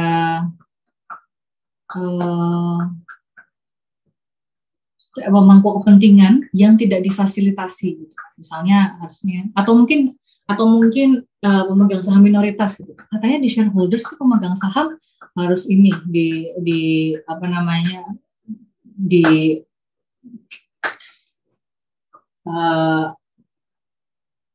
pentingannya harus selalu diutamakan gitu kan. Tapi ini kok ada nih pemegang saham minoritas yang dicuekin nih, kata shareholders gimana? Kembalikan lagi ke teori. Ya, akhirnya teori menjelaskan gitu. Jadi dia membantu menjelaskan fenomena aja gitu. Tapi penting karena akan membentuk misalnya ya gitu kan, saya pinjam misalnya di paradigma positivisme gitu kan, bentuk modelnya gitu kan. Kemudian bentuk arah variabelnya gitu kan. Kalau di interpretivisme gitu, itu juga nanti saat kita mengulas gitu, kita pastikan bahwa teori ini bisa menjelaskan gitu kan. Salah teori bisa nggak terjawab fenomenanya gitu kan, temuannya. Jadi kita harus pastikan kita memakai kacamata yang benar gitu kan. Mencarinya itu dari mana? Ya pastikan di literatur ada gapnya seperti apa, mana yang kira-kira sesuai gitu. Baik. Itu Mas Ahmad. Oke, baik. Terima kasih Bu Ajeng. Kita lanjut ke pertanyaan selanjutnya. Ini ada pertanyaan dari Mas Muhammad Eko Fitrianto. Ini juga, jujur pertanyaannya juga ini ya, sebenarnya juga ingin saya tanyakan juga Bu, jadi cukup relate ke pertanyaan yang ingin saya tanyakan. Selamat sore Bu Ajeng, saya mau bertanya tentang multiple realities yang mungkin hadir sebagai hasil penelitian interpretivisme. Pertanyaan saya adalah apakah hasil dari penelitian interpretivisme bisa digunakan sebagai dasar sebuah kebijakan? Realitas mana yang akan diambil? Terima kasih. Seperti itu. Jadi kan mungkin kalau kita kalau policy based research Bu ya kan kita harus bisa hasil penelitian itu kan bisa digeneralisir gitu ke seluruh individu yang ada di yang terdampak dari regulasi tersebut. Jadi apakah kira-kira seperti apa ya gitu?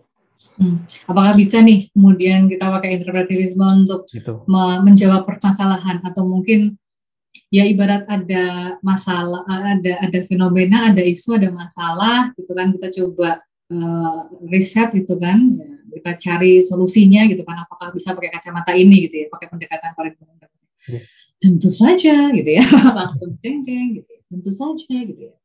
Dan memang sebenarnya ini Mas, belum sepenuhnya. Ini kan memang pandangan yang mungkin dianggap baru ya. Saya ya bukan baru, sebenarnya udah lama, cuma saya aja yang kuper baru tahu pas saya S3 itu kan, kalau nggak kemudian didedes gitu ya sama supervisor saya bahwa kamu mau ngapain sih gitu. Jadi pertanyaannya kamu mau ngapain gitu loh.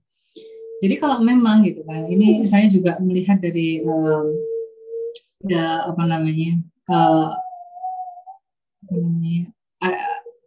fenomena gitu ya. Jangan pertama yang saya pahami adalah jangan terkungkung pada paradigma tertentu. Jadi saya mengambil sekali ini komentar dari Profesor Ainun Naim ini, idola saya di kampus gitu ya.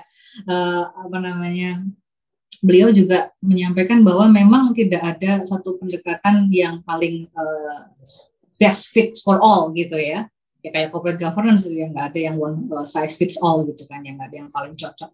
Tapi memang sesuai dengan situasi atau fenomena tertentu saat itu gitu kan.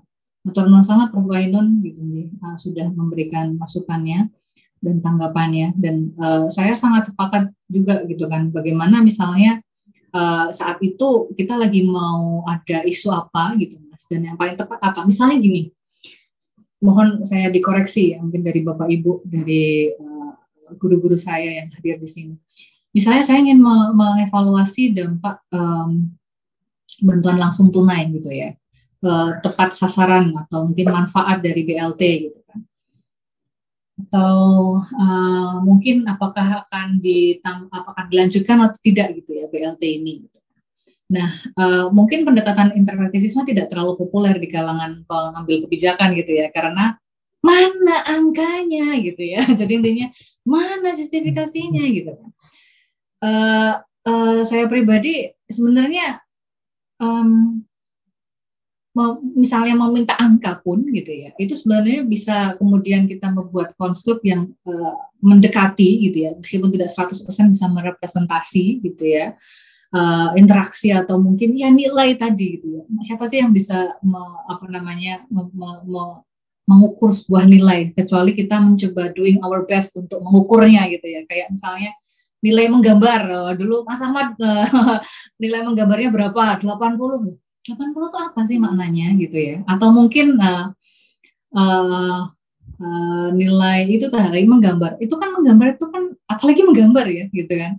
Itu kan sebuah seni, sebuah selera, sebuah value yang tidak akan satu orang dengan yang lain jelas akan berbeda gitu. Jadi apakah memang tepat untuk kita memaksakan suatu ukuran? Ya meskipun kita bisa gitu kan untuk memudahkan membandingkan. Makanya saya juga banyak ini nih. Mana bisa gitu ya, interpretatifisme di akuntansi, lihat aja financial statement angka semua gitu kan. Oh siapa bilang, berarti belum ikut kelasnya profesor-profesor kita yang ada di sini. Akuntansi itu beyond numbers, it's not always about numbers.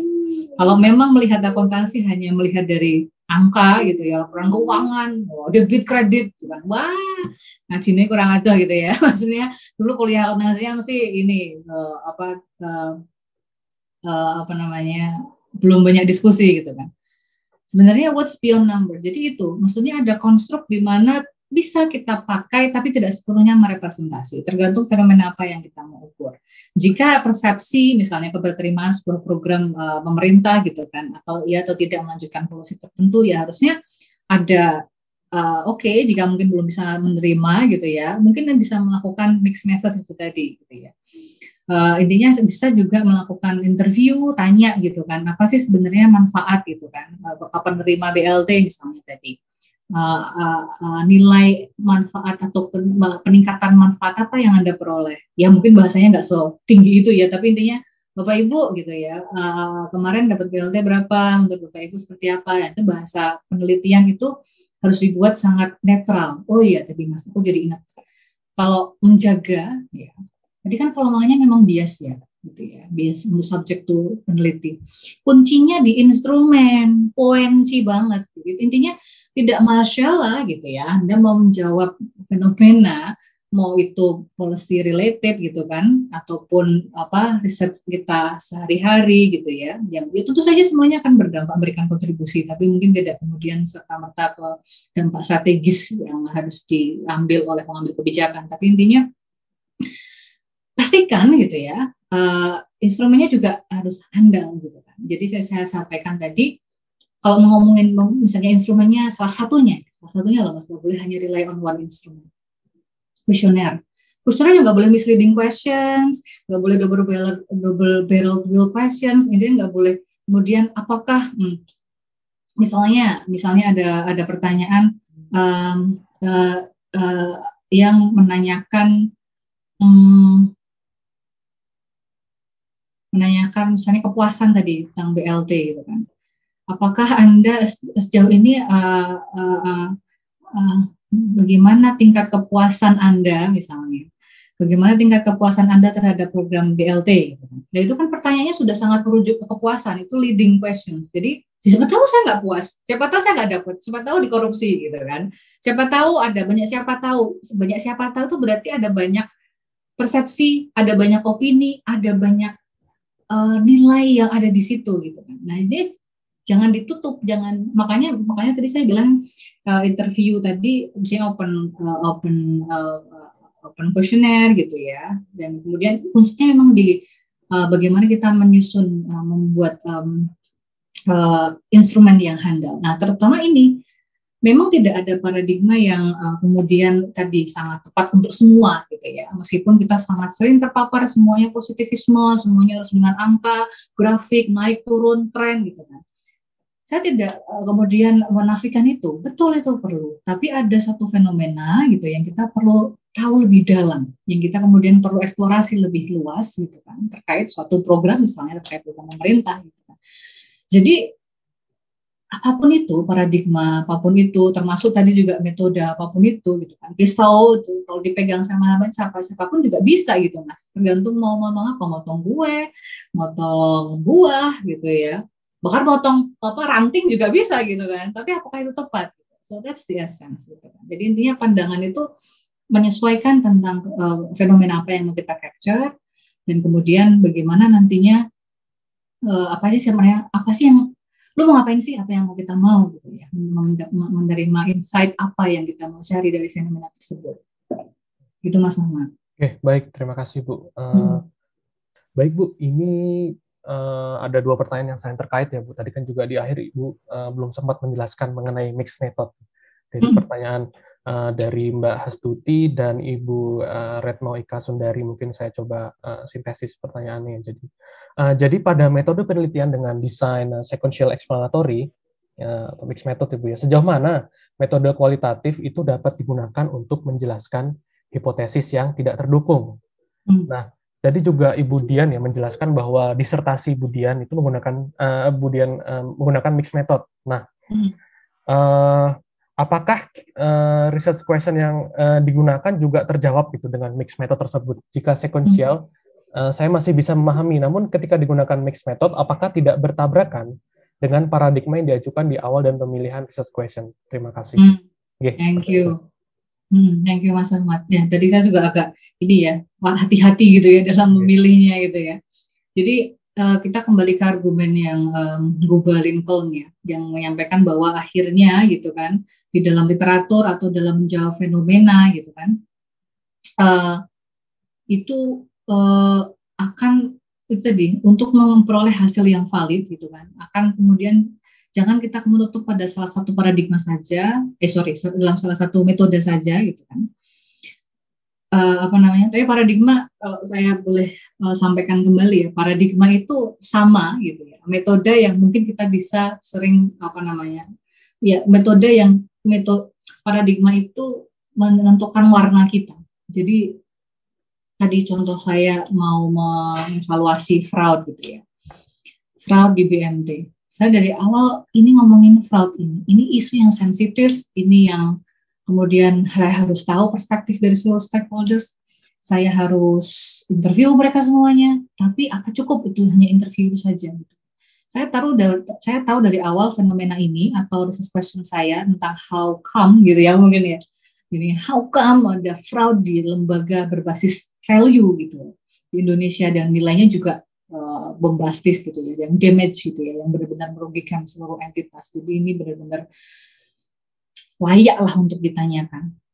Nah, akhirnya saya jelas akan mengambil pandangan interpretivisme karena saya ingin melihat itu, menjawab itu dulu pertanyaan penelitian itu bagaimana gitu ya, persepsi stakeholders terhadap fraud yang terjadi di mereka. Saya nanya penyebab fraudnya apa gitu kan, ceritanya tuh kemarin gimana sih gitu.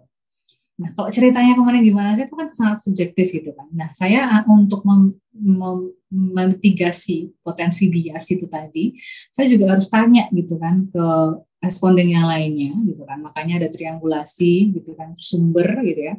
Tanya ke responden yang lainnya.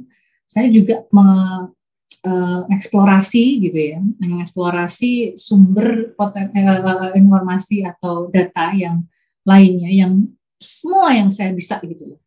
Jadi esensinya adalah semua yang saya bisa. Nah, kalau metode ini bisa semacam misalnya metode pakai kuesioner. Kuesioner kan saya juga sering dengar di ini ya, kuantitatif ya, apalagi kuesioner, survei gitu kan yang berbau apa namanya?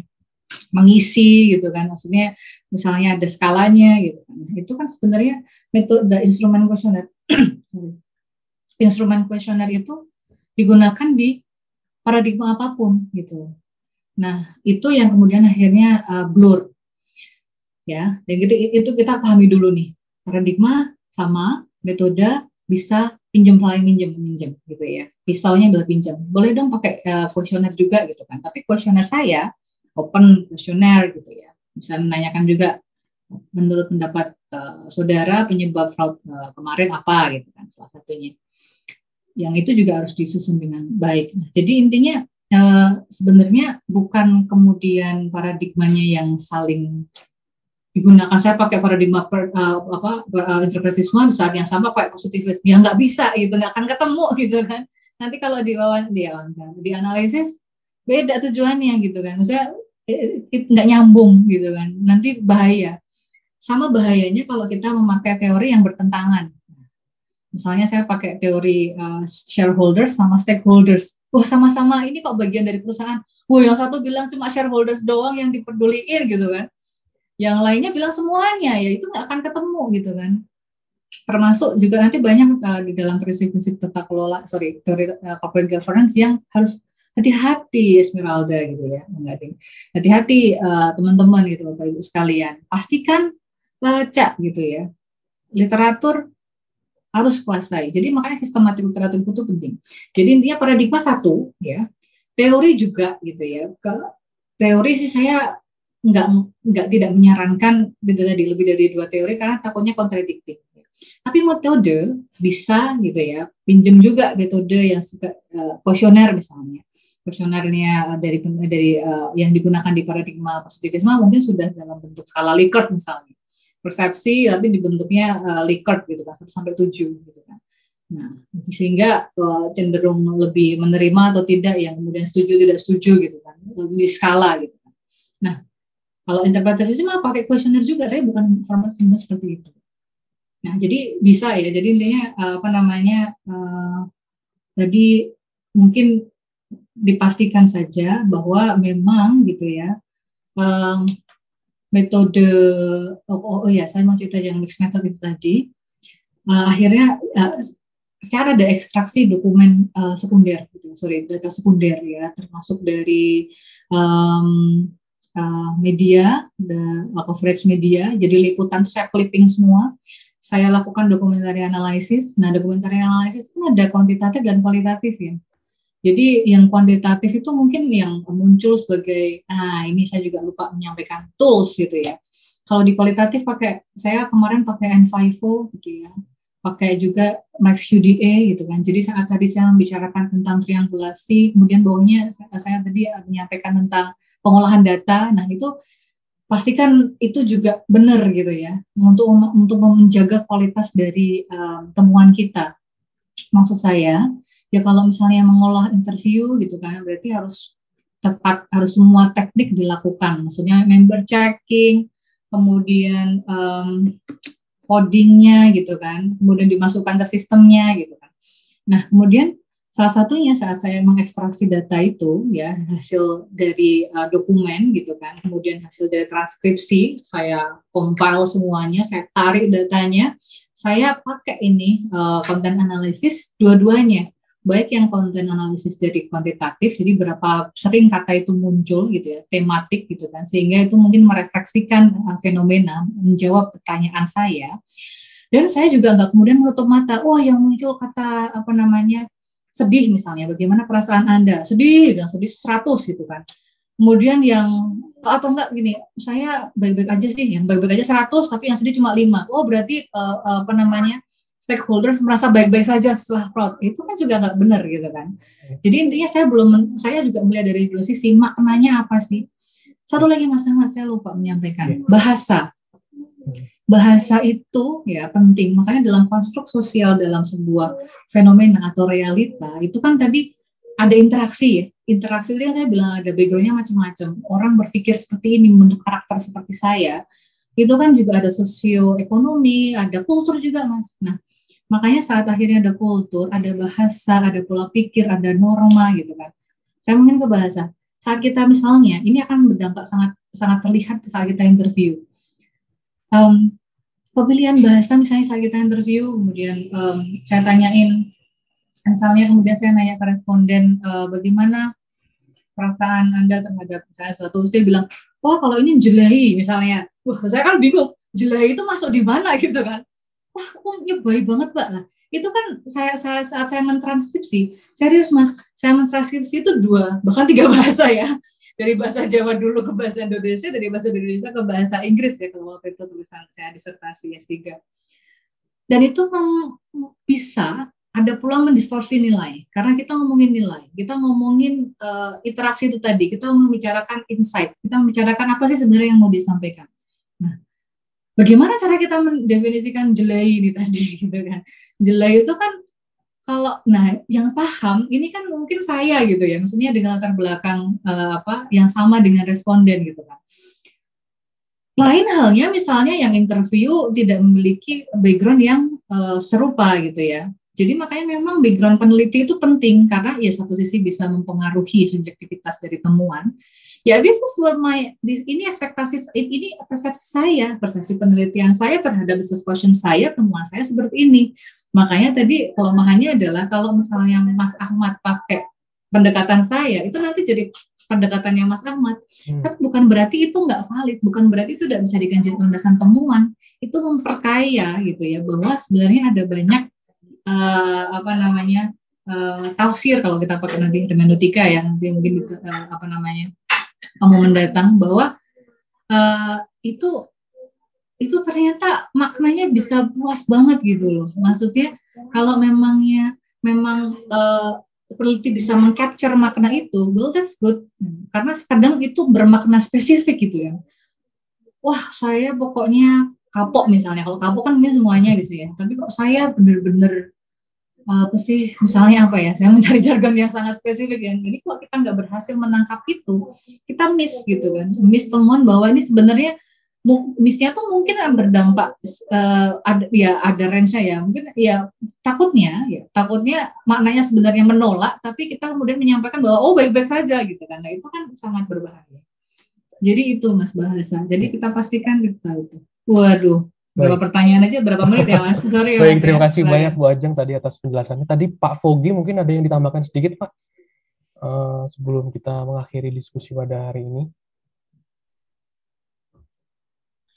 Monggo Pak Fogi tadi ya. Makasih Mas. Mau mengoreksi angkatan itu kayaknya tadi, nggak terima di angkatannya sama kayak saya. Padahal saya lebih muda ya Mas Fogi ya. Ditambahkan sedikit ya. Betul sekali. Menghibur diri. Kurang lebih sama. Ini saya hanya menanggapi atau menjawab pertanyaan lain. Tadi Pak Fogi raise hand, mungkin tadi ada yang mau ditambahkan Pak tadi. Oh iya, oke. Terima kasih. Tadi ada yang bertanya tentang teori ya. Oke, mungkin singkatnya Pak ya. Ya, teori. Jadi di pendekatan non-mainstream, non-positivism, teori itu digunakan untuk menjelaskan fenomena.